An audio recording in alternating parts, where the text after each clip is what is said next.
Welcome yet again, episode 3 of the Iris and Jose Project, Deep into the Shallows. I'm Iris, and with me, Jose. all right, Jose, way to go. This is our third episode, and we started out with shame, which led us into gossip, and into this third episode, which we're going to get into some social dynamics. Of course, the whole idea behind Deep into the Shallows is viewing social dynamics and social things that happen socially in society that uh, you know require some discussion. I think that on our part, we're looking at it in a non-judgmental way, and our next conversation is about cliques, clubs, and cults. And so these are these bigger groups that are forming from individual. We've gone from the individual, and now I think that whole conversation we had about gossip, that dynamic does get us to the idea of a clique. These are social groups, clusters of people that come together. A clique being a something like a bigger group that comes together as a they have a common social standing. Really, I think cliques are evocative of social standing, whereas clubs are people with a common interest. And cults are way different. It involves some manipulation, I fear. So let me start out by asking you this, Jose. At what point does a group of people stop being just a community and start becoming something that excludes, controls, or even shapes how people think and behave? Okay, that's a good question. Excellent question. So, back in the day in high school, um, obviously those were the cliques of like the mean girls, the popular girls or whatever, the jocks, the nerds, all that good stuff, maybe even the emo kids or whatever, you separated them. You And it even was have labels for them. exactly. And it was always kind of weird when like different groups interacted with each other, kind of like the Breakfast Club. Yes. That whole movie's just kind of weird. But then it's nice, it's heartfelt. But like with me, I remember just we had this one kid hang around with us. He was kind of younger than us. And so he always walked near our lockers, always hung out with us in the morning. But me personally, I thought he was pretty funny. I thought he was a chill kid and we talked to him every once in a while. But with the other guys, the other jocks, I don't know if they actually felt that same connection with him. So I felt like they were kind of being mean to him, they were teasing him. And I think that's when it becomes kind of negative and Yeah. not good. And Wow. yeah. Wow. Yeah. So this kind of um, opens us up to that idea where we can define a clique really by its belonging, Mhm. that sense of belonging that certain people gravitate into a group. And I can remember my kids. There was a one of my daughters was telling me about how because my daughters they were very close. They had the same friend circle, which was very good. I mean, and they could look out for each other. And she had been talking to one of the girls that they had been friends with in a club because I was a Girl Scout cookie mom. I was the Girl Scout mom, like one of the troop moms, and I would go and I'd help all the time and volunteer. And that actually is a club, right? The Girl Scouts, which is a structured group, all with a common goal. And so they all were, technically they all got all, and it was a good culture too. Girl Scouts has a very good culture. So it really is a wonderful sense of community and doing, and they have good goals and the learning. And it's just really a strong, wonderful, I highly recommend Girl Scouts with a good leader that creates a good culture. We did. We created a wonderful culture. It was fun. It was joyful. And so one of the girls that, I mean, they grow out of it, right? After they did cadets, it was like, okay, we're done. We're cadets and we're done. But some people just keep going. That's like it becomes a lifestyle, which is kind of scary. Then you're like, are you in a cult? Which we will get to in a minute. But when they were in high school, they were, they had their little clique, what you could call a friend circle, a clique. And they all kind of belonged in this circle of friends, and they'd hang out at school, and then outside of school, you either go to our house or their friend's house. But they would hang out. And one of the girls that they used to know from Girl Scouts, my girls would talk to everybody at school. And she said, "Oh, let's just call her T." T said that they were doing some activity in a class, and she had expressed how like they were all saying something that they wished, and she said, "Oh, I wish that I could hang around with you guys." And so it kind of was bummed. She was bummed out because she's like, about that, because it's not easy to get into insert yourself into somebody else's friend circle, Mm. and that really is that inside look from the inside out, like, wow, you're in a good cohesive group and you've got a fun set of friends, and there's that sense of belonging. But the viewer from the outside in is much different because they don't belong in your friend circle, and that's really Mhm. tough. And so if that sense of wanting to be in that group, like I want to belong to that group, but instead I belong to this group. And there may be a hierarchy involved too, like a caste system. Like this group's the highest group, and then the next group is this group. They're not quite the A, they're the B, but you get to be in the B circle. Or you're not quite an A or B, you're in the C, and God forbid you're in the D group or this other group, or like which that's the problem with cliques is that, there is a sense of exclusivity. And so that can be tough.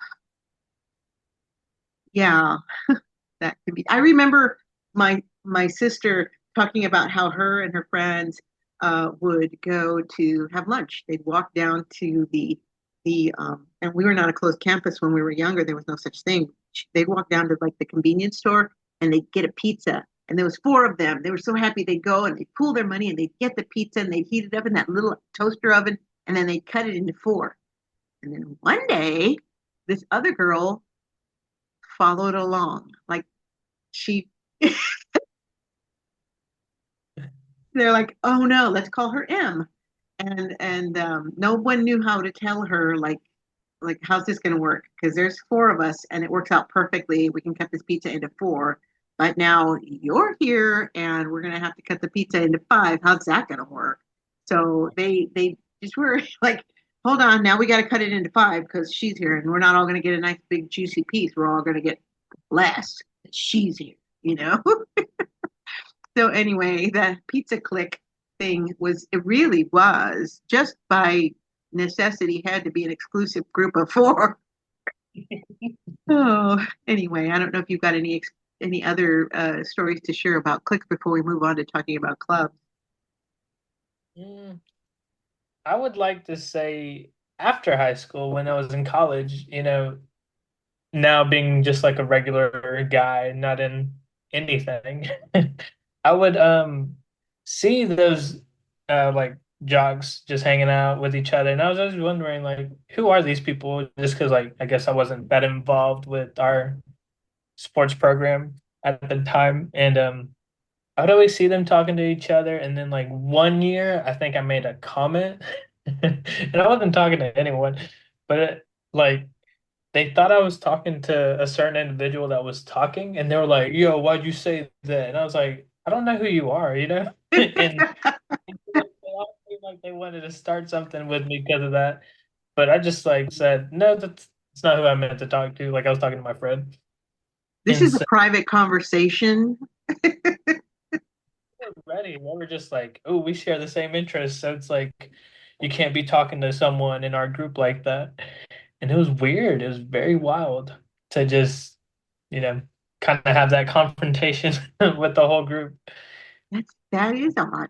That is very interesting. Oh my gosh. Yeah, I mean, that's not a good that is where we're going towards more like a cult. Like you have to have an influence and control over this whole group, and you're not welcome to come into that dynamic. Maybe they had to divide their pizza up, Jose, and you just didn't even know about the pizza Maybe. cutting. Who knows? Who knows?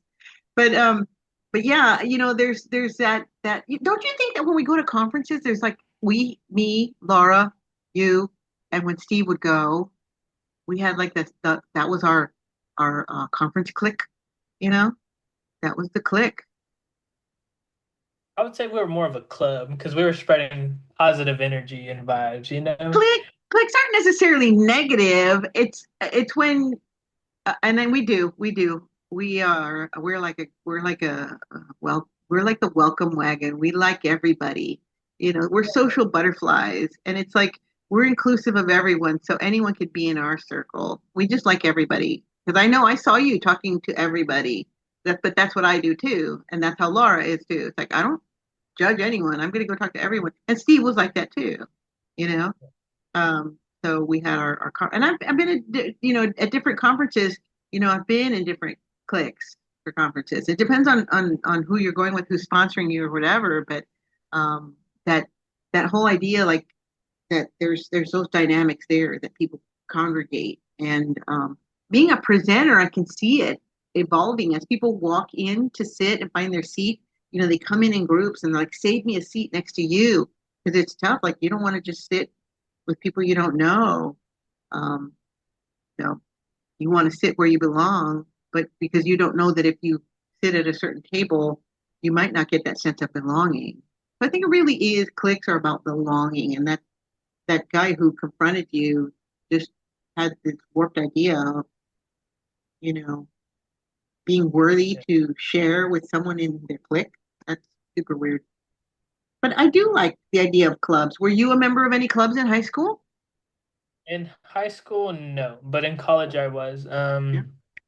I was a part of, well, TCTA, which is the Texas Association, or no, Texas Classroom Teachers Association. How embarrassing. You're wearing a club shirt on the day that we're talking about club. I am too.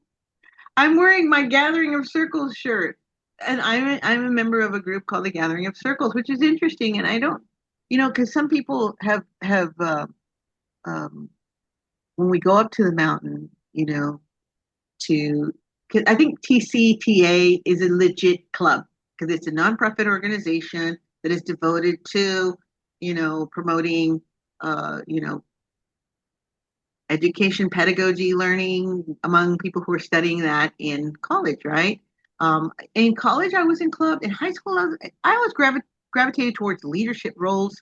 I was in in high school. I was in the FHA. I was also in the Future Teachers of America. I was in the library club. I was in a lot of organizations, honestly. I was the president of just about all of them. And are you an official of the club, or you're just a member, or Well, at the time I was the treasurer. way to go? Actually, no, it wasn't for this one. It was no, it was for this one. I was a treasurer. On a different group, I was like an alumni member. So they Nice. had me, I forgot the actual title, but it was for Kappa Delta Pi. So KDP, the Honor Society Great. that we Now have. I want pie.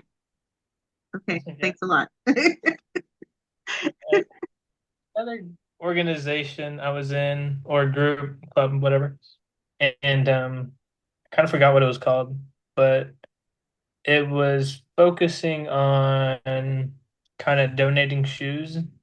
Oh, it's like I Heart Yo Sneaks. That's what it was called.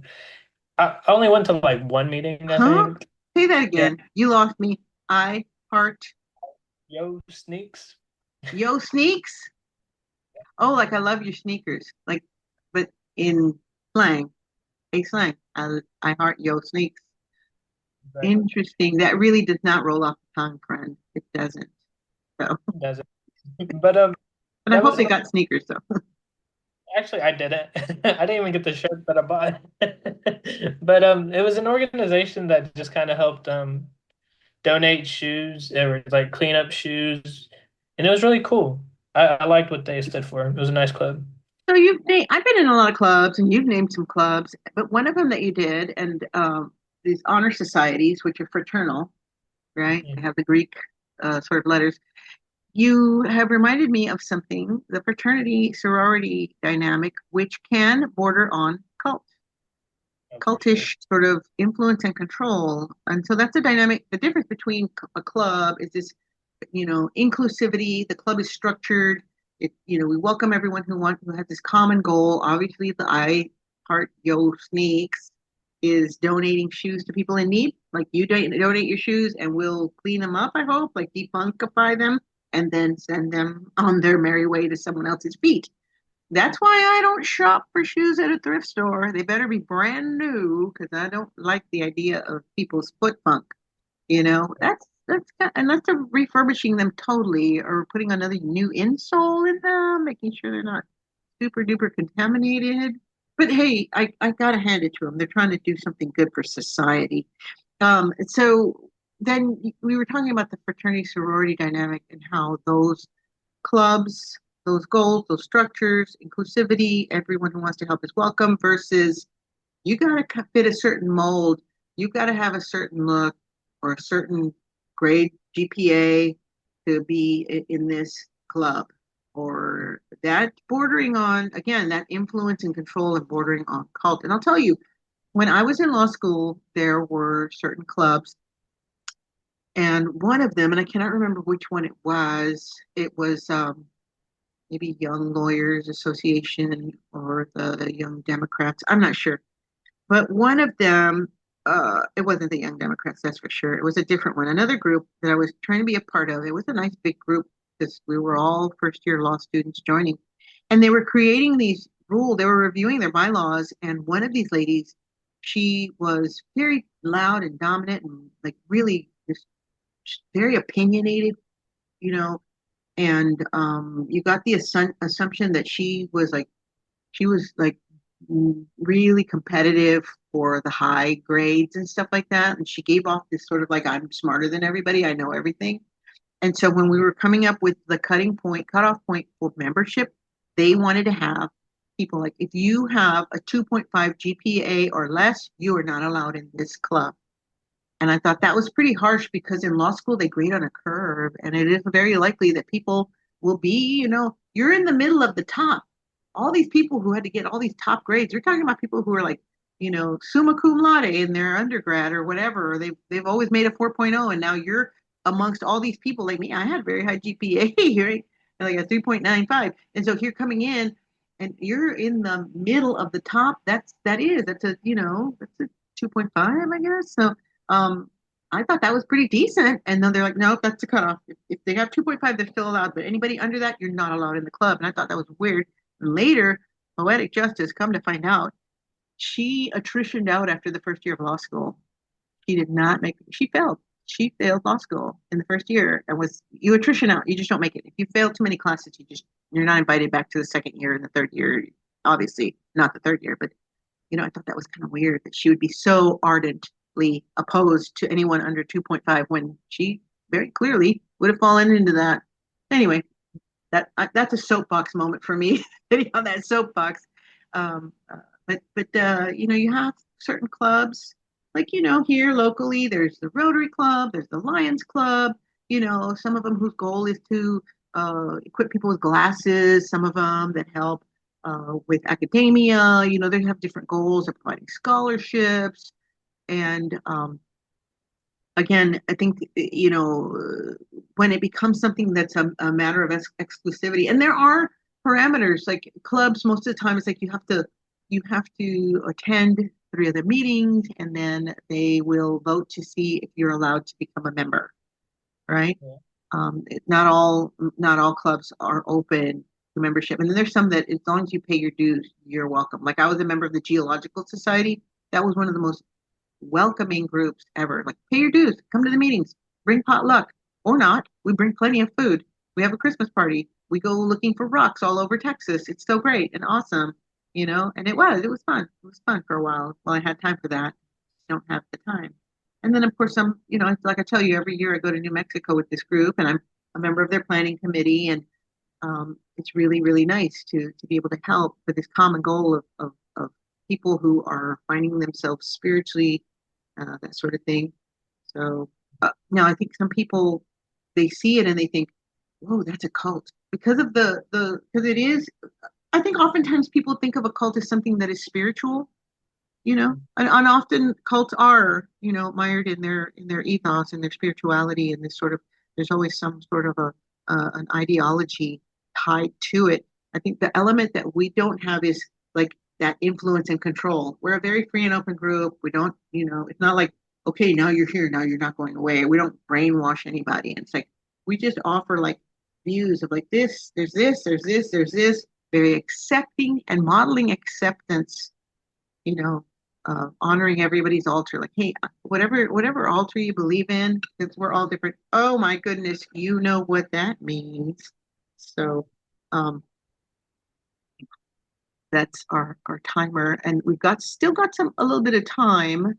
And so I don't know if there's anything, that you wanted to converse about, but yeah, I mean, yeah, I know there's different settings like school, work, where there's a clear group of people who seem to be in the in crowd, right?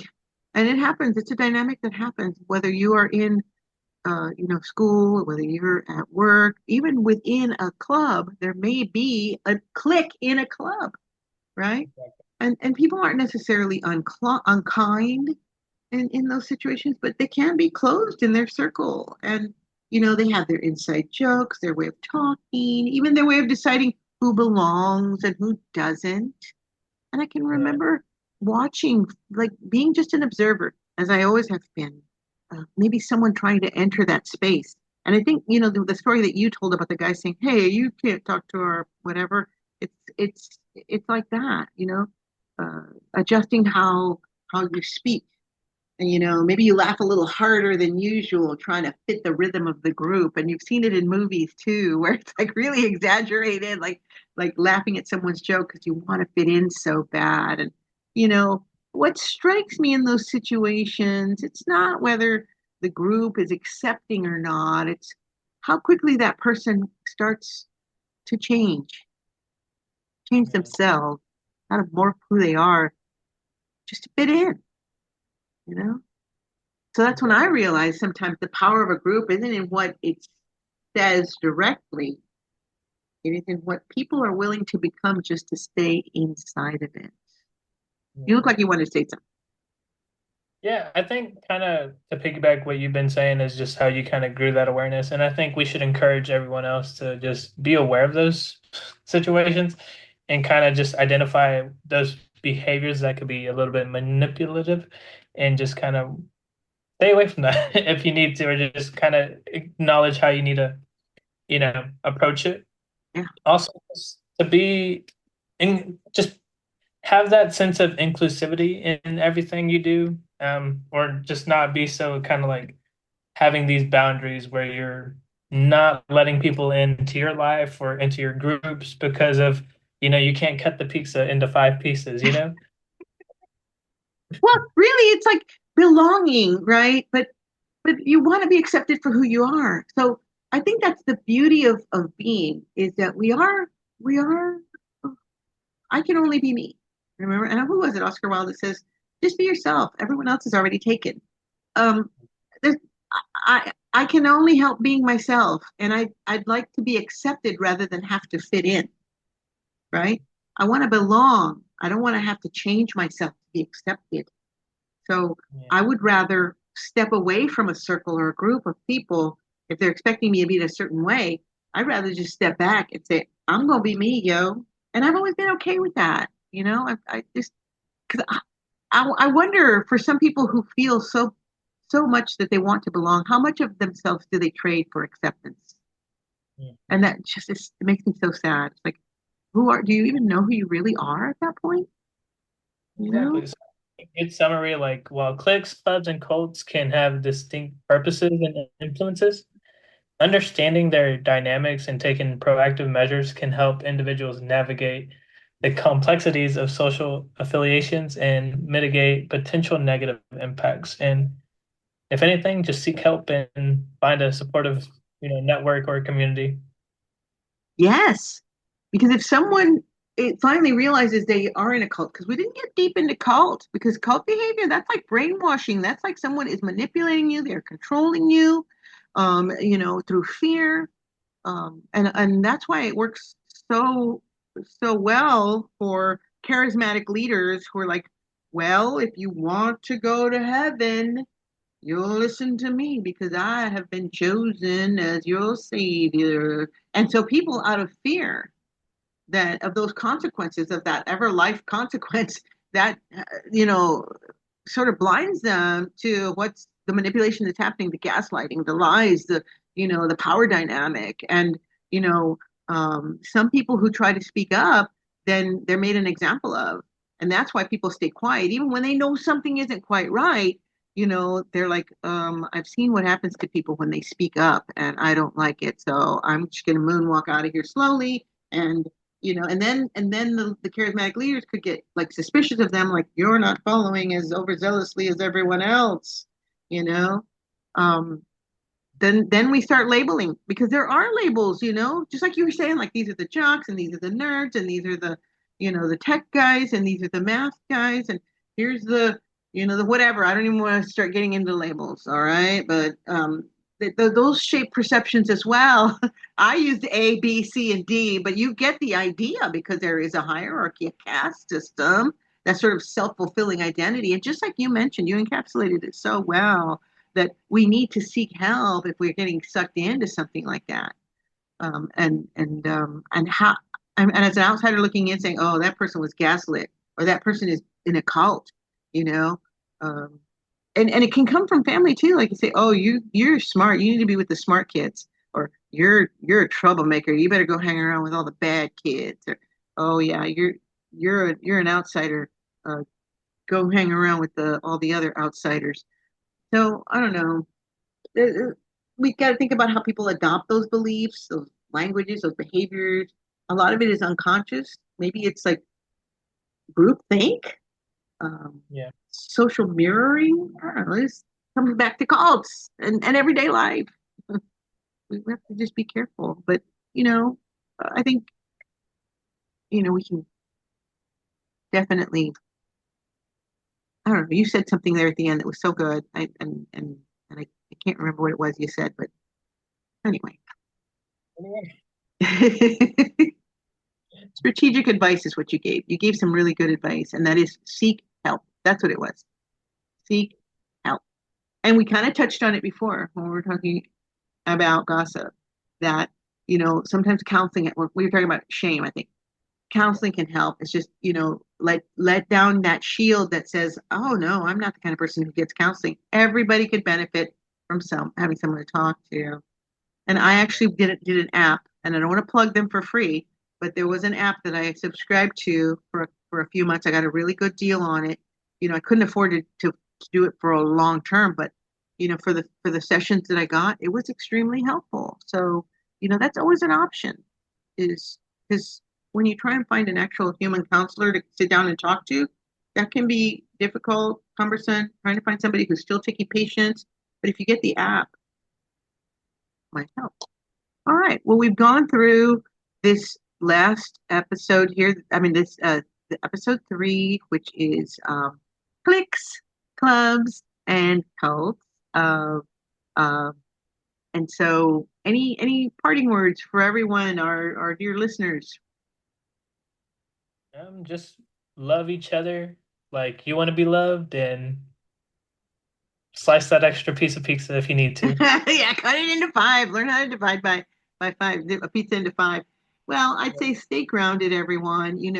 We're observers of real life social dynamic. We're not judging it. We just want to help everyone to feel good about it. We've all had those experiences, and we will be back for our next episode, which will be announced in the near future. But thank you all for staying with us.